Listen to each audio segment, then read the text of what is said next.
I'm Jake. I fix pipes for a living. Been doing it since I was 19. And truth is, I've always liked the quiet kind of work, the kind that doesn't need suits or fancy talk, just a strong back, and someone who shows up when it's freezing and the heat's gone out. I live in a small town you've probably never heard of. Folks here know each other. Or at least pretend to. I don't go out much. But when I do, it's usually with a toolbox in hand and a promise I'll try to fix whatever's broken. Growing up, I was the one who made sure the car still ran. The roof didn't leak.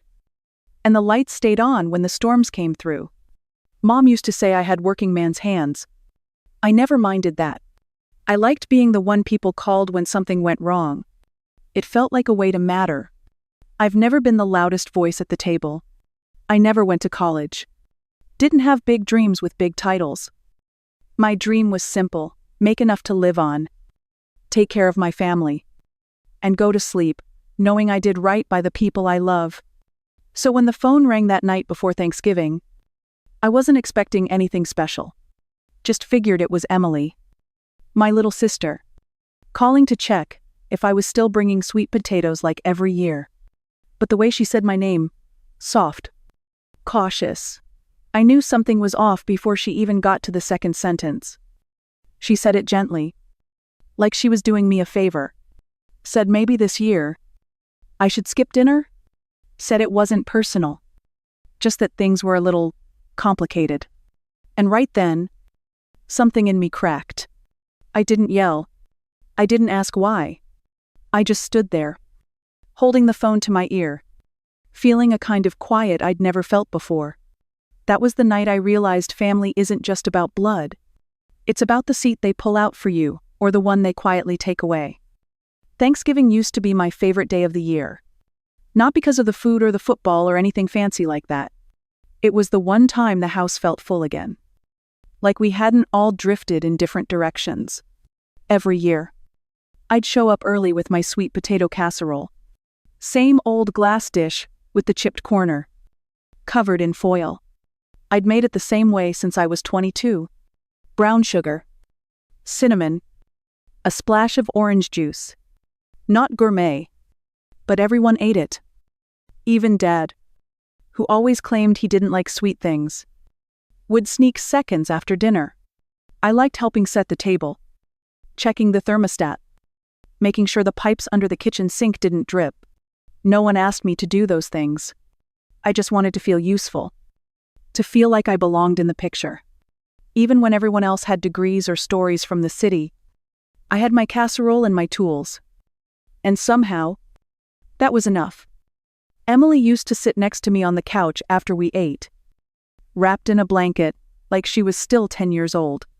She'd lean her head on my shoulder and talk about school, about the future. Back then, she wanted to be a pediatrician. Said she liked helping people who didn't know how to ask for help. I told her that made two of us. So when she called the night before Thanksgiving last year, I picked up with a smile. I'd just finished peeling the sweet potatoes. The house smelled warm, like cinnamon and something safe. She didn't say hi, just went quiet for a few seconds. Then said my name, soft and careful, like it might break if she said it too loud. She said things were different now, that it wasn't anything I did, but maybe I should sit this year out. Said it was complicated. Said her boyfriend's family would be there and it might feel awkward. I remember looking down at my hands, still sticky from the syrup. I didn't ask what she meant. I just listened, nodded. I told her it was fine, but it wasn't. I stood there in my kitchen for a long time after the call ended. I didn't cry. I didn't yell. I just stood still, holding a spoon, like I'd forgotten what to do next. That casserole never made it out of the fridge. The next day, the house was quiet. I kept the television off. Didn't answer my phone. I ate a sandwich over the sink and tried not to think about what I was missing. But the truth is, I wasn't just missing a dinner. I was missing the version of my family that made room for me. The one that looked at me and saw more than just a guy who fixes pipes. I don't know when that changed. Maybe it was gradual. The way some things break without making noise. But that night, with my hands covered in sugar and my heart caught somewhere between anger and shame, I realized Thanksgiving would never feel the same again. It's strange how something can be your favorite for so long, until one day it just isn't. Not because you chose it, but because someone else decided you didn't belong there anymore. The day after Emily called, Mom rang me up. I figured she'd want to check in. Maybe say she didn't know about the change in plans. A part of me hoped she'd tell me to come anyway. That family was family. But that's not how the call went. She said she understood where Emily was coming from. That it wasn't about me personally. Just that this year, things were a little more formal. Emily's boyfriend was bringing his parents. They were from the city. Well-spoken. Polished. Important. Mom said they were trying to make a good impression. Said it wouldn't reflect well if the boyfriend's family showed up and, well, saw me in my work clothes. I was too stunned to answer right away. It was the first time she said it out loud. Not directly. But enough. The kind of truth that slips through the cracks when people are trying to be polite. I asked her if she really thought I couldn't just wear a clean shirt and sit at the table like everyone else. She hesitated. Then said, it wasn't about clothes.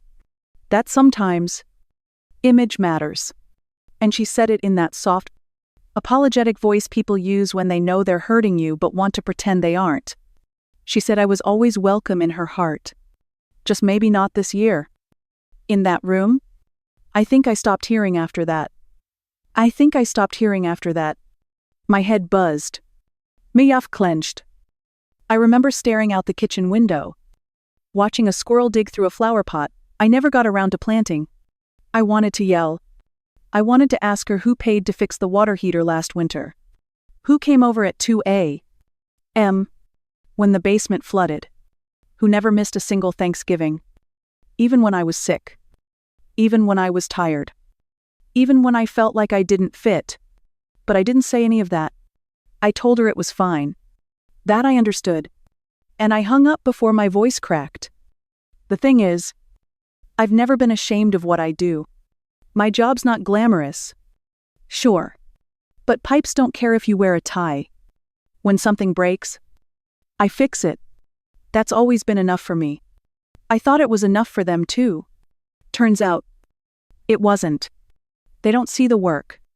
Just the uniform. The calloused hands. The truck with rust on the fender. I could build a house with what I know. I could reroute a sewer line in freezing rain. But all they see is a plumber. And to them, that means less. I don't think Emily ever told them where the money came from. I don't think she had to. In their minds, she was the rising star. The med student. The one who got out. And I was just the guy who stayed behind to unclog toilets.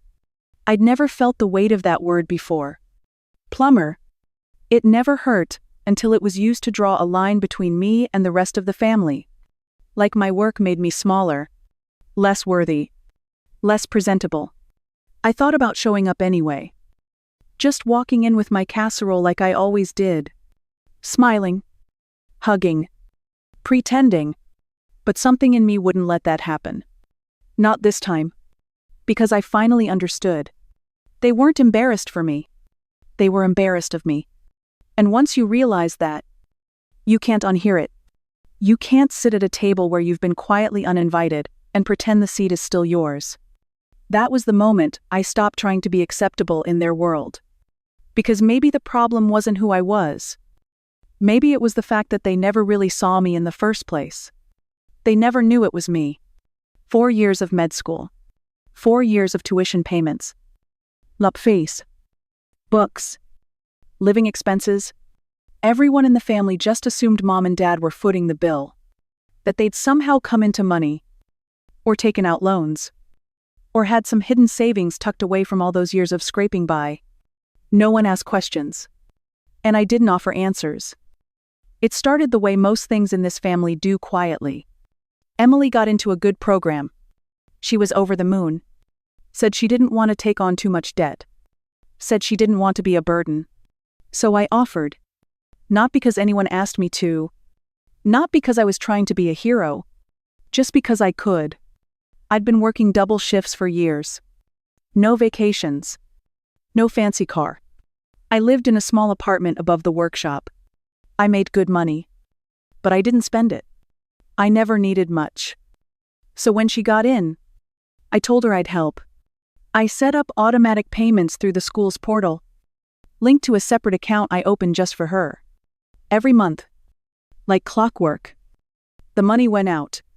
Every semester, the balance cleared. I never missed a payment. Never once brought it up at Thanksgiving. Never asked for thanks. Because that wasn't the point. I just wanted to see her win. I wanted to believe that maybe, in some small way, I could help her build a life that didn't start from scratch like mine did. I thought maybe, just maybe, she'd carry that with her. Not as debt, but as something more sacred. Something rooted in love. But that's not what happened. I found out later they thought my parents had taken out a second mortgage. That they'd sacrificed their retirement. At some point, Emily stopped correcting them. Maybe she never told them anything at all. Maybe it was easier to let them believe the story that made her look good. The one where her parents did everything. The one where her big brother didn't exist. That stung in a way I can't explain. Not because I wanted credit. I didn't. But because I realized I'd become invisible in my own act of giving. I had poured years of my life into a future I wasn't welcome to witness. I missed out on things to make it work. I skipped weddings. Skipped weekends. Skipped everything that cost too much or took too much time. I lived small so she could live big. And in the end, she erased me with a sentence. He's just a plumber. That's what she said. When someone asked about me at a gathering, that's what she told her friends when I dropped her off on campus. That's what she probably told herself when she clicked through photos of me with grease on my jeans and calluses on my hands. Just a plumber. I used to think there was honor in being the one who quietly held things together. The guy in the background. The one who showed up. Didn't ask for attention. Didn't make demands. But now, I'm not so sure. Because when you live like that too long, people stop seeing you altogether. They remember what you gave them, but not who gave it. I kept every receipt. Not to throw it in her face. Just, I don't know. Maybe I needed proof. Proof that I was there. That I mattered. That even if they never said it, I was the one who made that dream possible. It's funny. You can give someone the world, and they'll still look past you if your boots are muddy when you hand it over. I didn't make the decision right away. It sat in my chest for a few days. Heavy but quiet. Like a door I knew I was going to walk through eventually. But I needed a moment to reach for the handle. The night I finally did it.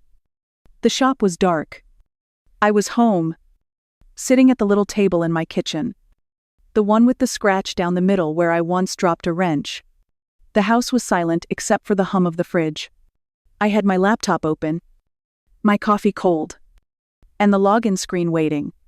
I still remembered the password. 4 years will do that to you. I typed it in. Clicked through the screens like I'd done 100 times before. Everything was exactly where it always was. The tuition balance. The payment schedule. My card on file. It didn't feel like revenge. It didn't feel like anger. It felt like brushing dust off a shelf that had gotten too heavy. Like finally putting something down I'd carried for too long. I moved slow. Not because I was unsure, but because I wanted to feel it. Every click. Every confirmation. I hovered over the remove button for a few seconds. Then tapped once. Just once. That was all it took. Her payment method disappeared from the system. The next tuition cycle would hit without warning. And this time, it wouldn't clear. I didn't leave a note. Didn't send a message. I simply logged out and closed the lid. I didn't cry. I didn't yell. I didn't call anyone to say what I'd done. I sat there for a long time, listening to the clock tick. There was no rush of satisfaction. No drama. Just air. The truth is, I didn't do it to punish her. I did it because I couldn't keep being the person she used while pretending I didn't exist. I couldn't keep holding up a life that had no room for me in it. She made it clear I didn't belong at the table. So I stopped bringing the food. It's strange how something that big can feel so quiet. But when you've spent years giving and giving to someone who only takes, letting go isn't loud. It's calm, steady, final.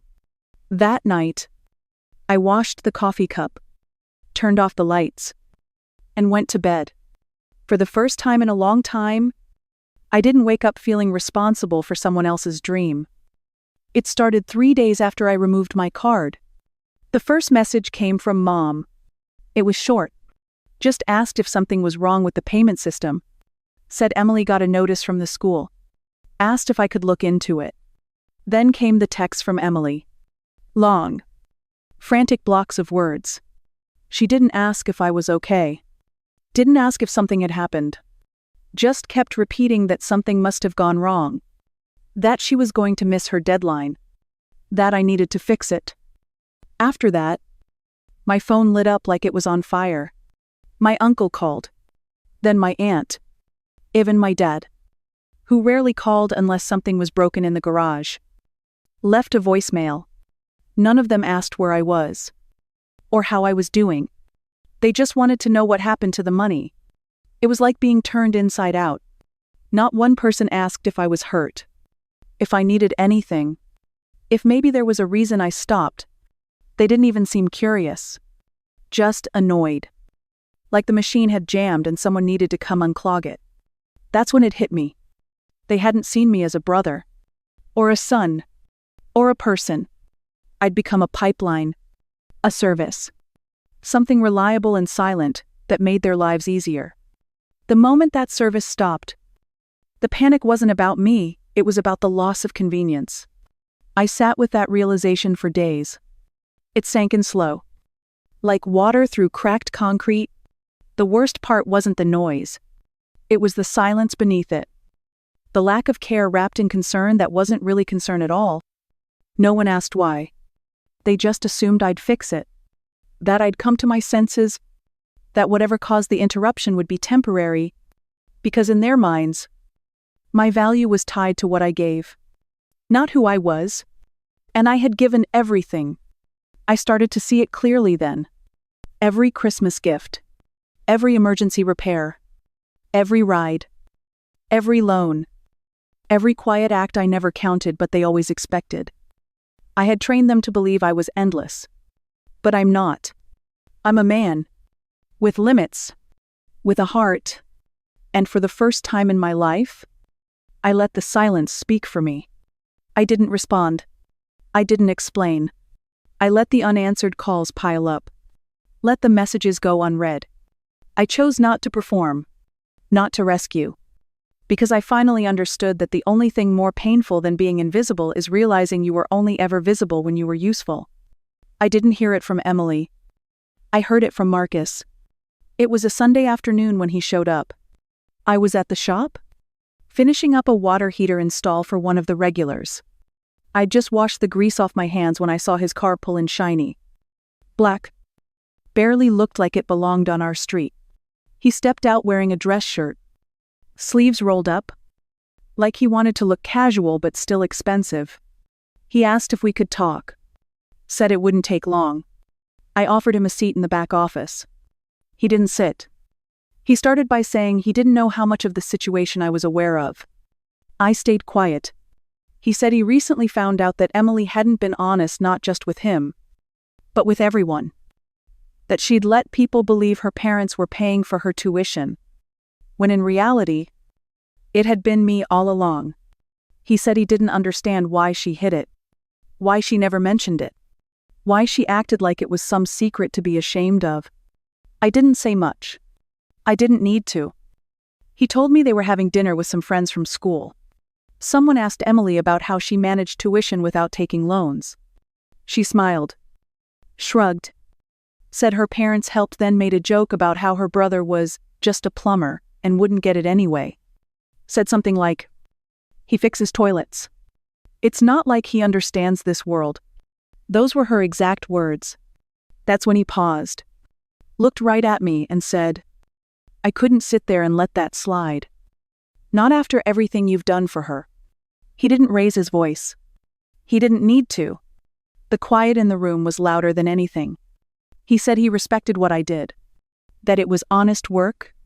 That anyone willing to pay someone else's way through med school while asking for nothing in return was someone worth knowing. Someone worth respecting. I didn't expect that. Not from him. I always figured Marcus was like the rest of them: clean shoes, good teeth, soft hands, and a soft kind of pride. But he looked me in the eye. Steady. Like something had shifted in him too. He told me he broke things off with her the night after that dinner. That he couldn't unhear what she said. That if she could dismiss the person who gave her everything just because of the job he did, then maybe she wasn't the person he thought she was. He said, "Jake, you deserve better. And so does she. But not in the way she thinks." When he left, I stood by the door for a while, watching his car disappear down the street. The shop was quiet again. My tools were still on the bench. But something inside me felt lighter. Not happy. Not vindicated exactly. Just seen. It's one thing when your family forgets you. When they reduce you to what you do instead of who you are. But when someone from the outside steps in and calls it out, that hits different. It confirms you're not crazy. That the things you've been swallowing for years actually matter. That silence doesn't mean agreement. Marcus didn't owe me anything. And still, he said, what no one in my family ever had. That what I did mattered. That I mattered. For years, I had been the shadow holding the light for someone else. And when that light turned around and called me nothing, someone else finally pointed and said, "No, he's not nothing. He's the reason you're standing there at all." A few weeks later, I heard from a mutual friend that Emily had been forced to take a leave from school. They said she missed a tuition payment. Then another. Financial aid couldn't cover the full gap. And she didn't qualify for private loans without a cosigner. She had tried everything called relatives. Looked into emergency scholarships. Even went to the financial office 3 times in 1 week. But eventually, the deadline passed, and the system did what it always does when the money runs out. They locked her out. She didn't reach out to me directly. Not at first, but I saw the signs. A vague Instagram post about betrayal. A few tweets about how family can turn their back on you just when you need them most. Even a long caption under an old photo of us as kids. Something about being abandoned by people who were supposed to protect you. I read every word. And I said nothing. She tried texting again. Then calling. Left voicemails. Some long. Some just her breathing before hanging up. There was a time when I would have dropped everything just to call her back. But that version of me didn't exist anymore. Because I finally understood that silence isn't cruelty. Sometimes it's the only boundary someone like me has left. People around town started asking questions. Some hinted. Some were bold enough to ask outright what happened with Emily. Did I regret cutting her off? But I didn't cut her off. I just stopped carrying her through a door. She kept slamming behind her. She said I ruined her life. That's what I kept hearing. But the truth is, I didn't ruin anything. I just stepped back. I stopped funding the fantasy. And when the money disappeared, so did the illusion. She built her image on the idea that she'd done it all herself. Or that someone important had helped her get there. She pushed me out of the picture so long. I started to believe I wasn't in it. But I was. I always had been. Quietly holding up every corner of her dream until she decided I wasn't worth being seen. So when the frame cracked, I didn't rush to fix it. I didn't glue the edges. I didn't grab the hammer or the drill. I let it fall. There's peace in that kind of quiet. It's not cold. It's not revenge. It's just still. She'll figure things out eventually. Maybe not today. Or next month. Or even next year. But someday, when the noise dies down and the anger fades, she'll look back and realize who was really there. Who showed up. Who stayed. And who walked away not out of spite, But out of self-respect, I didn't destroy her life. She just finally saw what it looked like without me holding it up. It was a Tuesday afternoon when she showed up. I was in the middle of replacing a leaky faucet at the back of the shop when I heard the front door slam open. Customers looked up. Some startled. Others curious. I wiped my hands on my jeans and turned around. There she was, Emily. Face red. Eyes swollen from crying. Hair messy like she'd run all the way here without stopping. She didn't say hello. She didn't ask if I was home. She just started yelling. "You left me. You ruined everything. How could you do this to me? You're selfish. Heartless. I trusted you. I needed you. How could you turn your back on your own sister?" Her voice cracked with each sentence, filled with a mix of anger and desperation. She paced the shop, hands shaking, tears streaming down her cheeks. Some customers shuffled uncomfortably. One or two glanced at each other, unsure how to react. I stayed quiet. I didn't want to make it worse. I let her say what she had to say. One of my employees, Mike, stepped forward. He was a quiet guy, usually keeps to himself. But that day, he didn't hesitate. "She didn't abandon you. She just stopped being your sponsor." The words cut through the tension like a knife. The room went still. Even Emily's sobs slowed as she looked at Mike. Then at me. Another customer, an older woman who came in for a clogged drain, nodded. She said softly, "I've seen people like you take care of families for years, only to be cast aside when the suits come to town." Mike's words gave me strength I didn't realize I needed. I looked at Emily, still trembling, and spoke calmly. "I never abandoned you. I stood by while you built your life on a story that didn't include me. I supported you quietly, without asking for praise or thanks. When you decided I was less than, that's when I stopped carrying the weight of a family that only remembered me when it suited them." She wanted to interrupt, but the shop was no longer hers. The customers, my team, even strangers who had walked in, stood silently with me. Emily's face twisted in frustration and shame. She looked around, suddenly small in a room full of witnesses.